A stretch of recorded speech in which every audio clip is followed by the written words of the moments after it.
jobs, good jobs, and they would, of course, like to live in a good environment. So both is important. Yeah, because pressure by the environmentalists may cause millions maybe of workers lose their job, especially those relies on, those who make living in the plantations or in the highly polluted industries, things like that. Yes, I think it is important that those sectors become more energy efficient, so that they use less energy and less natural resources per output. I think here still improvements can be made. This does not necessarily mean that all those sectors will have to close down. I mean, I think it's a matter of becoming more energy efficient and good management of the natural resources. Yeah, but there are also facts that the advanced nations, they move their highly polluted or energy ineffective production facilities to developing nations in like Indonesia. So I think it needs an international efforts to deal with this problem. Otherwise, the developing nation will become the victims of these very irresponsible actions. Yeah, I absolutely agree. And then nothing, I mean, there's no benefit for the world as a whole. I mean, if the developed countries meet their targets to reduce pollution by relocating their dirty industries into developing countries, I mean, this has an adverse effect on developing countries and on the world as a whole. So I think really here the challenge is to really become more energy efficient and to make it a global effort. So I think that's why we have so many global problems, and therefore more international coherence is needed here. But is that true that many people believe that the labor-intensive industry is a very polluted industries because of their less advanced technology? That it is more environmentally unfriendly. Unfriendly. I don't know. I would have to look at the details there, but I would not say that labor-intensive sectors, for example, producing textile products, which is very labor-intensive, that is more polluting than other areas. I would, but I mean, without having looked at the numbers, I would rather say that the steel industry or very capital-intensive activities are more polluting than labor-intensive activities. Though in that sense, I would have to look into the details, but my first reaction would be no. I don't think that labor-intensive activities are necessarily more polluting. Then there is also another fact that the trade union is mushrooming in the developing nations like Indonesia.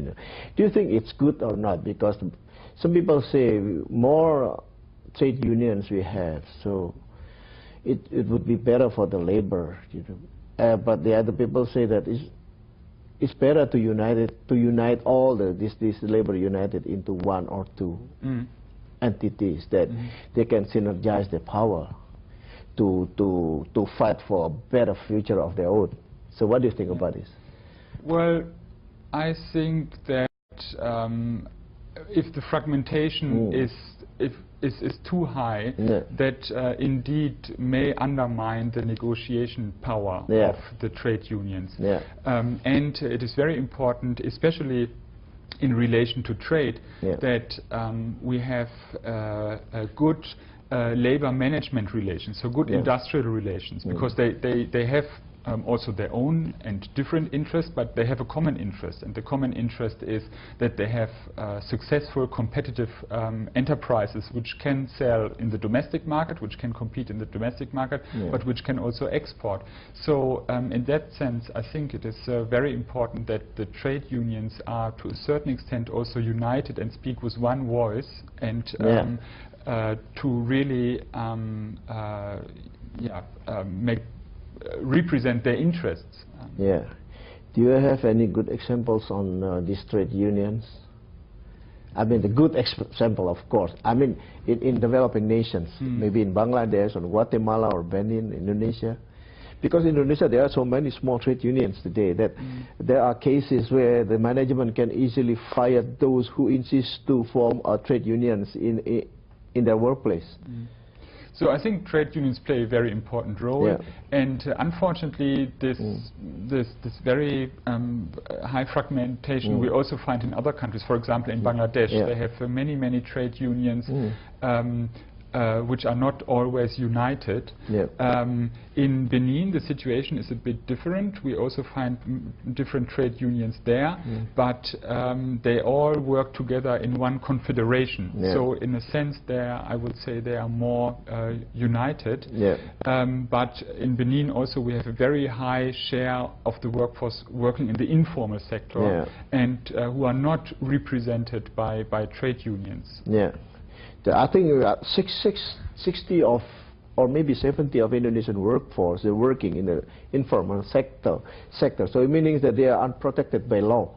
I mean the existing labor law. So are there a way you think to help this unfortunate worker to out of this unfortunate situation? Meaning that such as by creating laws protects the interest of these workers in the informal sector, or maybe you have there are already cases where the workers of the informal sector are protected by laws.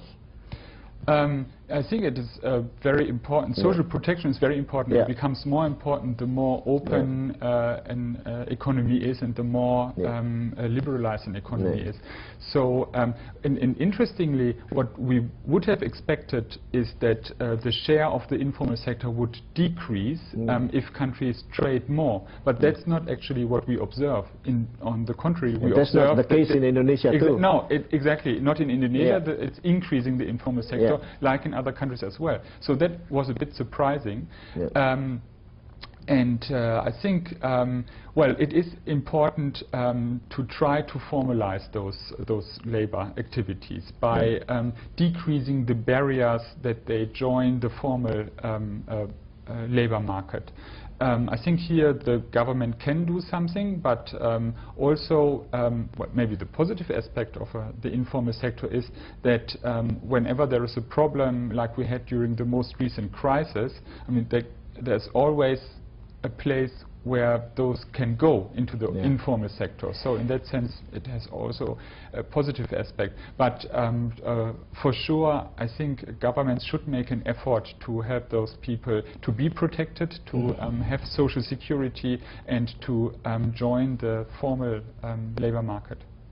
But there is also a theory saying that modernizations open space the way for modern industries to come in, to exist in the countries. This modern industry means less labor intensive.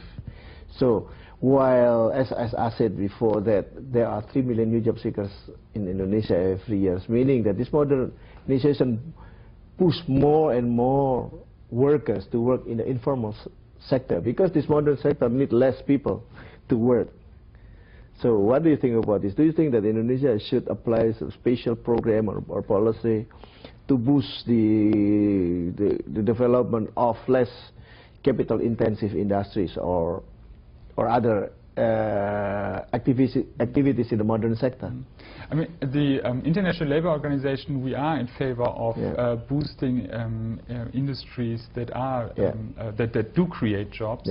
But we have seen this in developed countries, that it is also important to improve the productivity of the workers, because only then they are competitive on the domestic market as well as in international markets. And this often means to use more capital, more machines. For example, the agricultural sector, around 40% of the population in Indonesia is active in the agricultural sector, but they produce only 13% of the output in Indonesia, meaning that they are relatively unproductive. So if they would use machines, they would be more productive, they could produce probably cheaper and would be more competitive in international markets. So I think attracting investments, attracting foreign direct investments from abroad is very important, especially for Indonesia, to increase the productivity and with this to increase the competitiveness on world markets. Yeah, that's a good idea, but many people would not agree with that, because importing technology meaning less human needed by the economic activities. Yes, that's true, but it's not a zero-sum game. I mean, also demand is increasing. So if we have new technologies developed in Indonesia or coming from outside, Indonesia would produce more, and we know that there are many poor people. They would like to consume more. So it's not that the same amount would be produced, but if it would be produced more efficiently, using more capital, using more technology, more would be produced, and that would be to the benefit of especially, hopefully, the poor, but for everybody. So we see it in developed countries. They produce a lot of goods, and the labor productivity is very high, meaning that everybody uses its labor very efficiently, and it does not mean that they have a higher unemployment rate than developing countries.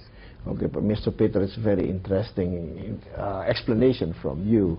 Dan pemirsa dimanapun Anda berada, akhirnya sampai di sinilah pertemuan kita dalam program Dialog Development kali ini, dan sampai jumpa pada episode berikutnya.